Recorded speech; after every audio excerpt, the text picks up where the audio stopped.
Nobody taught us this in school. They taught us how to dissect a frog, but not how to buy a house. So if you have absolutely no idea what a mortgage actually is, you are not alone. And this video is for you. Okay, let's start from absolute zero. A mortgage is just a loan to buy a house. That's it. You borrow money from a bank, you buy the house, and then you pay the bank back, with interest, every month for 15 to 30 years. The house itself is the collateral, which means if you stop paying, the bank can take the house back. That's called foreclosure, and we're going to talk about how to make sure that never happens to you. Think of it like this. The bank is technically buying the house with you.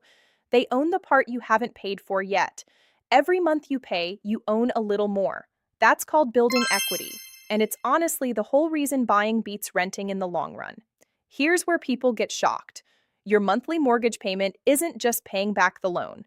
It's got four parts, and real ones in the industry call it P.I.T.I: principal, interest, taxes, and insurance. Let's break those down. Principal is the actual loan amount you're paying back.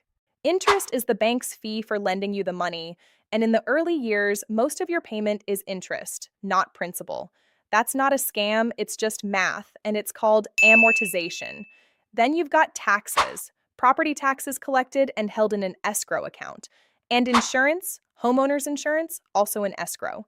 Here's the thing nobody warns you about. Even with a fixed rate mortgage, your monthly payment can go up if your property taxes or insurance increase.